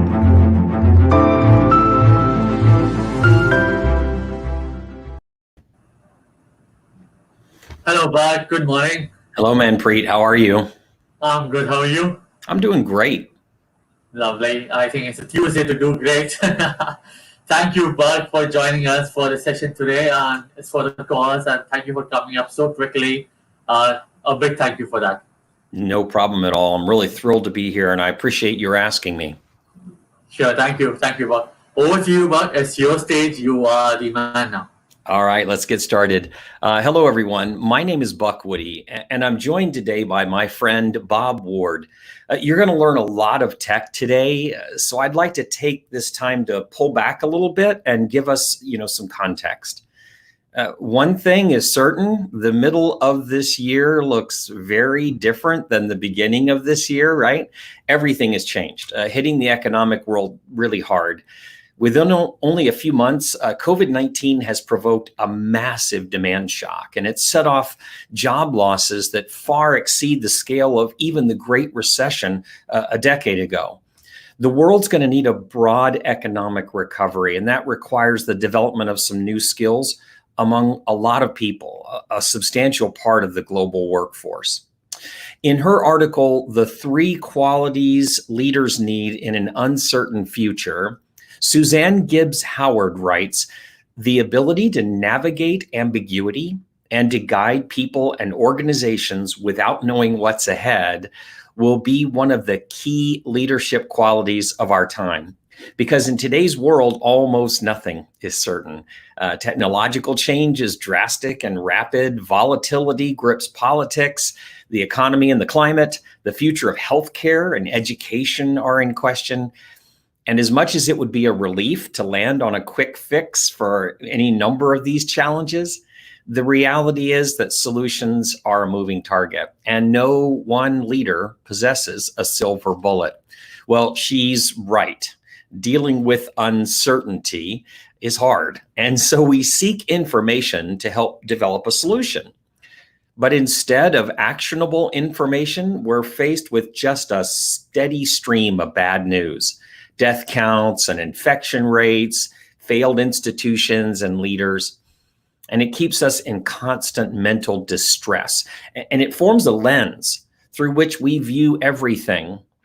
We think everything is falling apart. It's time to change that lens, and it's time to take control of our own future. When people are faced with an overwhelming situation, they often think to themselves, the problem is just so big, it's hopeless. What can I do? Now, that's understandable, but there are things you can do right there in your own organization, in your own company, and in your own community. At Microsoft, when the pandemic hit, we didn't wait. We didn't say the problem is so big, it's hopeless, what can I do? We started projects to start helping. The interesting thing is each one of these projects came from a single person, someone who started with the statement, it's not hopeless. Let me figure out what I can do.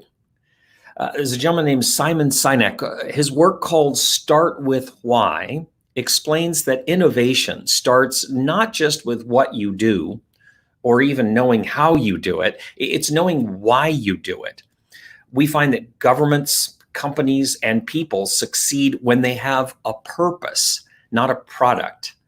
At Microsoft, our mission, you've probably seen it, is to empower every person and every organization on the planet to achieve more.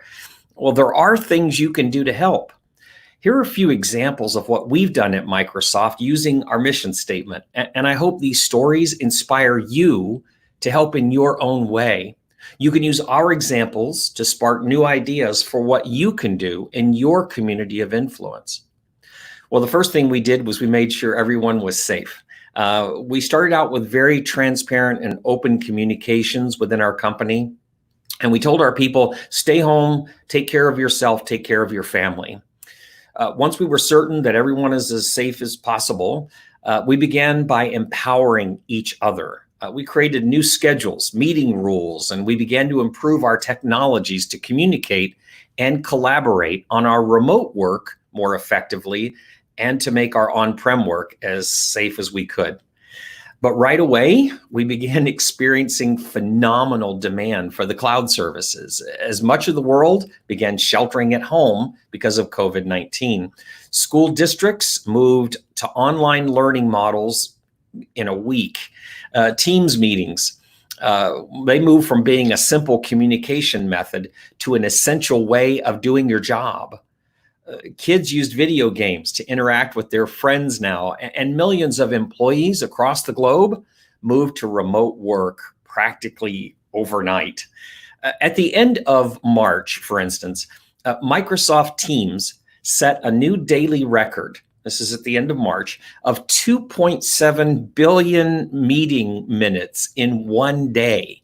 Now, that was up from our highest meeting minutes of 900 million, which was just 2 weeks earlier. And in April, that number climbed to 4.1 billion meeting minutes in a day.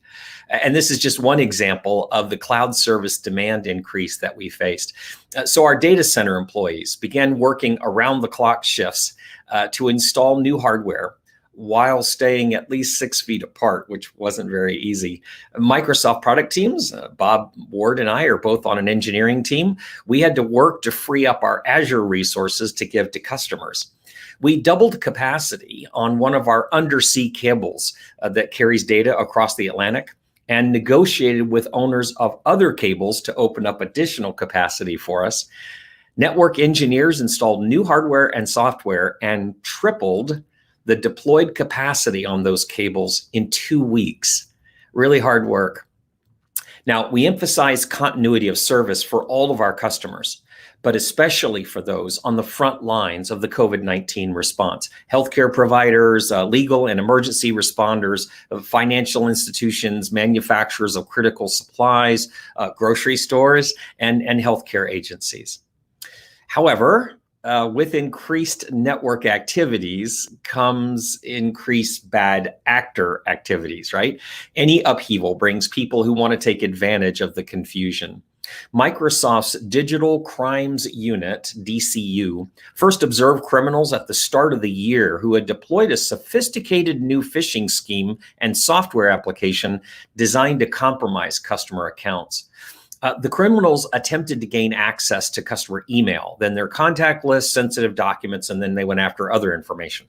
So based on the patterns we discovered at that time, we implemented new safeguards to block the criminals' activity and disable the malicious application used in the attack. Now, recently, Microsoft observed renewed attempts by the same criminals, this time using COVID-19 related lures in phishing emails to target victims. So we brought a civil case in the courts that has resulted in a court order that allowed Microsoft to seize control of some domains they were using. And now their infrastructure can't be used to execute cyber attacks. So we empowered people because we could do that. And there's things you can do as well.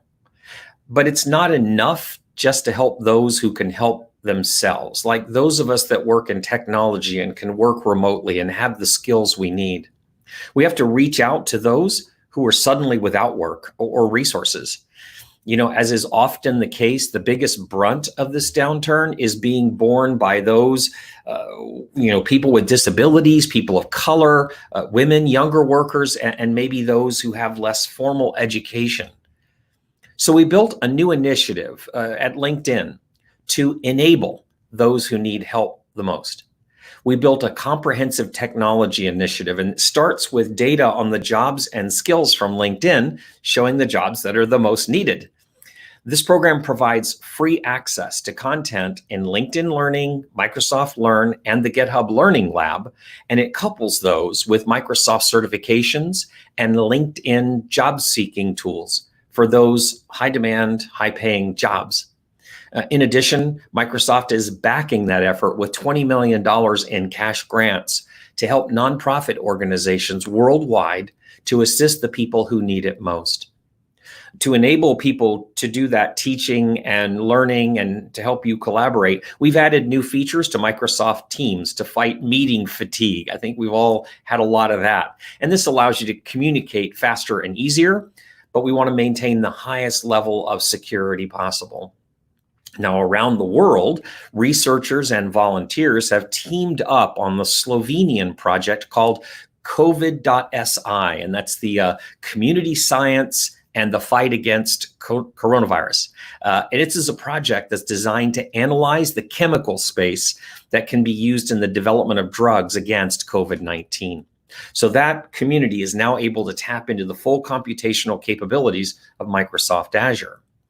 The faculties of chemistry and chemical technology from multiple universities have also joined Microsoft in a long-term collaboration on that data and research. Microsoft has dedicated computing resources from Azure as the project to part of Microsoft AI for Health program. If you've not seen that, definitely look it up. So we empowered people because we could, and we enabled people because we could.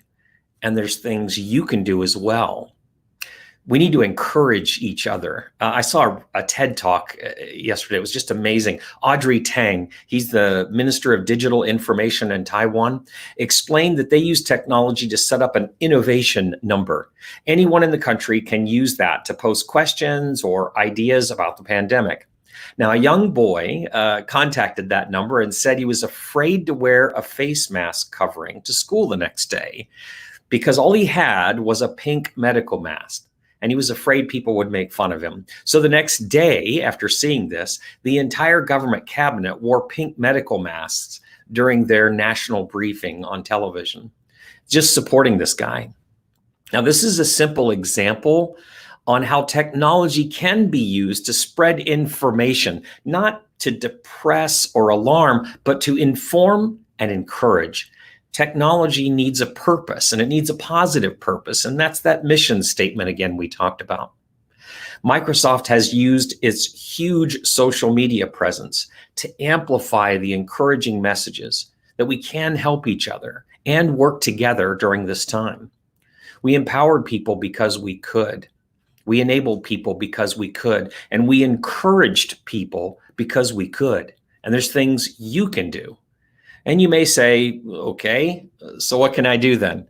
Well, the easiest thing you can do is just give.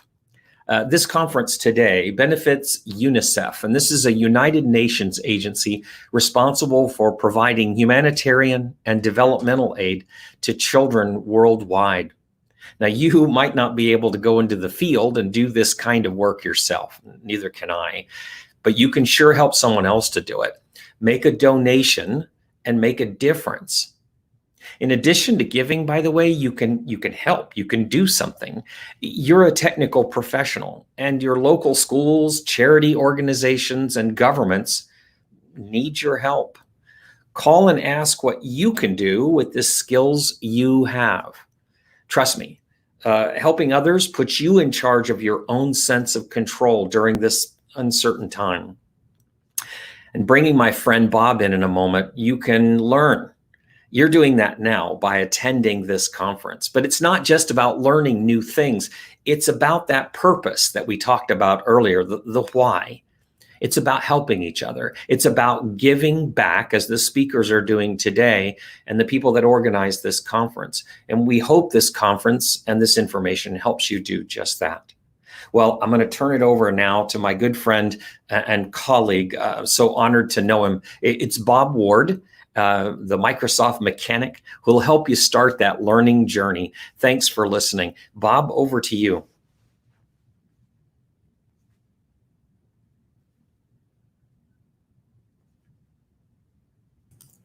Buck, thank you so much for inviting me to be part of this. And thank you so much for the organizers of this event for inviting Buck and I to talk about responsible technology.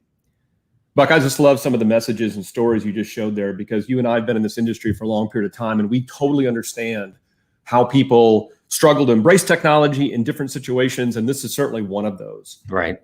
You know, as part of Microsoft empowering people around the planet for technology, you and I work in the data space, so I thought it might be interesting today to talk about how SQL is part of that story. Buck and I have been at Microsoft for a long period of time, far more than we care to admit to anyone. And we remember the days when SQL was just this little engine, I started at Microsoft, Buck, and SQL was on diskettes. Oh, wow. Yeah. Megabytes of memory and PCs and diskettes and OS2, for gosh sakes. Oh, my goodness. So if you think about those days and to where it is now, I think it's important for everybody to understand how SQL has become a platform, and a platform across technologies from the edge to the cloud. And some of the things I'm going to talk about are going to surprise a lot of people listening this morning and watching. So first of all, we announced public preview for a product called Azure SQL Edge. Imagine the SQL Server engine running in a very small footprint on a drone or an IoT device. And this is amazing technology where we're using containerization to take the SQL Server engine, run this on very small devices, and employ them into IoT scenarios. So imagine situations where a company doesn't have a connection to the internet or it's semi-connected, but they need the ability to process data on devices and even run machine learning models or streaming on those devices. So Azure SQL Edge is now SQL Server running an IoT situation. Wow. It's just amazing to think that in a small little Raspberry Pi device now, I can run SQL Server itself and get the full capabilities that I'm used to from the SQL Server engine. Last year, we announced the latest version of SQL Server 2019, which can run in your data center. And one of the things that was amazing about that release was a technology, I know, Buck, you've spent a lot of time on this, called big data clusters. Yes. Imagine SQL Server now at the heart of running a big data environment fully integrated with technologies like Hadoop and Spark. Data virtualization is a big part of that story. So now you can use SQL as the hub to access any data source in your enterprise and bring the result into a very secure, highly available scenario and solution on Kubernetes. Now, a couple of years ago, we announced SQL Server on Linux in SQL 17, and we continued that tradition with SQL 19. This is the same SQL Server engine, compatible with SQL Server on Windows, running on popular Linux distributions like Red Hat, Ubuntu, and SUSE. And because of the fact we run SQL Server on Linux, we now run SQL Server in containers and Kubernetes environments as well. In addition, if you think about the cloud, SQL Server now runs in a variety of implementations and solutions, effectively known as Azure SQL. And that term has come around in the last month or so. A lot of people have asked, what is Azure SQL? And Buck, our colleague, Anna Thompson, has a session at this conference where she's going to unpack the mystery of Azure SQL. Yeah. Let me just briefly talk about it. So SQL Server on Azure virtual machines is effectively what you see on top, SQL Server on Linux or Windows running in the Azure ecosystem, but you don't worry about the host anymore. You don't worry about disks and networks and so forth, that hosting environment. We will take care of all that. You just worry about the virtual machine and running anything you want inside that virtual machine with SQL Server. But there's some benefits to it. So you get a highly available virtual machine, first of all, already because you're in the Azure infrastructure. Your disks, your Azure storage that you store your SQL database files, those are highly available and redundant. And you get benefits of things like automated backups and automated security updates apply to these VMs. Now, if you look a little bit right to left to right, you can see Azure SQL Managed Instance and a new concept called Instance Pool. Forget about the VM now. Forget about the operating system. Just focus on the SQL Server instance that you know and love today. Use popular tools that you're used to using, and get access to a full SQL Server surface area for things like agent and mail and replication and all the great features of SQL Server you're used to using, like column store and in-memory TP, all of those things. But there's got to be a benefit to being in the cloud. So this is a fully PaaS service.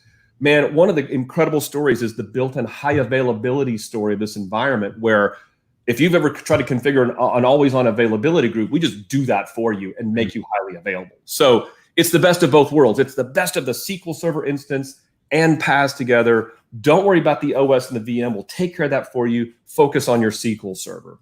And then to the right, we have Azure SQL Database, which is our tried and true PaaS offering we've had for several years. That involves the ability to forget about the instance now. Just worry about the database. And in fact, it lights up other options like elastic pools or hyperscale, or even a concept called serverless, where we do auto scaling and pause and idle compute type resource utilization with your deployment. And this gives you the maximum PaaS capabilities.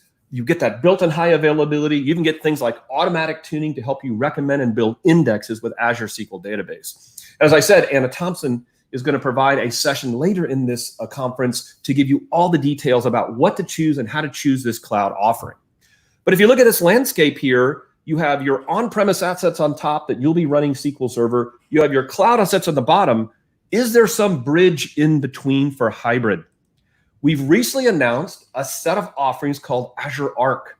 So Azure Arc enabled SQL Server is taking some of the best of Azure and enabling your existing SQL Server deployments with things like integration with the Azure portal or advanced threat protection services to do in your data center. This is taking, again, your existing deployment and kind of tying in the Azure services with that. And on the right, we've also announced Azure Arc Data Services. This is an interesting scenario where you're going to take the power of Kubernetes with a versionless SQL Server, kind of think of like a managed instance scenario, kind of like a PaaS environment, running in your data center, having the full capabilities of Azure, but getting that more feel of a PaaS service running in a full Kubernetes environment. Now, if you look at all these assets, it looks pretty busy, and you're thinking to yourself, how am I going to learn all this stuff? My skills, how am I going to apply all this? Well, first of all, know that your T-SQL skills apply to everything here. It's the same T-SQL interface that you're used and you know and love with SQL. But think about Python and R and machine learning, new technologies that people want to gain skills on. We can apply that across all of these assets. So now built-in machine learning capabilities exist anywhere SQL exists, whether it be in your data center or in the cloud. And then tools you like to use, like Management Studio or our new Azure Data Studio with notebooks, they apply evenly across everything you see in this environment. And I've been asked this all the time, surely these are different engines powering this. No, Buck, it's the same security, performance, and availability, the meat and potatoes of SQL Server. It's the same engine code base that runs across everything you see. So if you're watching today and thinking, I'm a SQL Server DBA, my skills don't exist anymore, I'm losing out now to the rest of the world, that is so untrue. Your skills you've used tried and true for many, many years can apply across everything you see in your data set in the cloud with hybrid services or with new technology like machine learning. But that is not your old SQL server. That is an amazing lineup from SQL. It really is, Bob. It's as you were talking there, I'm thinking it's diskette to drone, micro to macro, and ground to cloud. It kind of covers everything, doesn't it? Absolutely. And again, we feel like empowering is a big part of our message, right? So we want to empower you to take SQL assets and run them where you need them, beef up your skills, but also use your old skills that you've had and tried and true forever as a database developer, as a database administrator. That's amazing. Thank you, Bob. It's always a privilege and an honor to be with you and folks that are listening. We really appreciate your attention and your time. I hope this has been useful to you. We're going to turn you back over to the moderators at this point. You've got a lot of learning. Anna Hoffman, as Bob talked about, will be joining us shortly to explain how you figure out what to use with all these things, along with a lot of other incredible information today. Can't thank the presenters enough, and thanks to the sponsors for putting this on. Manpreet, thanks for asking us, man. It's been a pleasure. Thank you, Buck. Same here. Thank you, Buck. Thank you, Bob. You guys are amazing. Thank you for joining for so small notice. It's all right. You guys are here. Thank you so much. Thanks, Manpreet. Thank you. Thank you. Bye-bye. Take care. So everyone, we are live. Just you see behind me, all these screens are running in. The 7 sessions are gonna get live in 4 minutes. Go in to the Lightup site. It's 2020.net/lightup.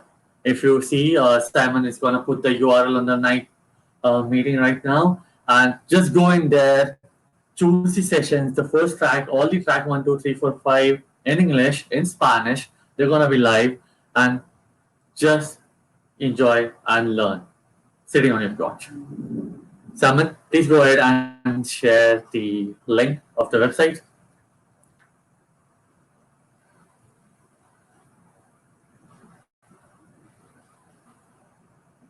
Simon is busy, is hosting the event. So let me take you. It's 2020. It's very simple. It's TWENTY, like 2020 TWENTY/net/lightup. I will repeat it again. 2020 TWENTY.net/lightup. Go in there. The sessions are going to start at exact 11. The speakers are ready. The producers are ready. We will be going live. As you see the URL up there on the side, we will be live. And after 4 hours, we are going to come back to another YouTube video with our keynote speaker, Peter Watt from New York, the CTO of Soho Dragon. Until then, let's go on, keep learning, all the best, and be safe, people. Be safe, and use the tag #LightUp. Let's light it up this event. The donations, let it come through. And as I said before, a $1 or just $1 is enough for a child, and let's support someone. We are not asking you to pay a lot of money. If the ticket is free, the registrations are free. Just log in and you will be a part of it. Hop in, Lightup site, go in, watch the sessions, enjoy and learn. Thank you. Thank you, everyone.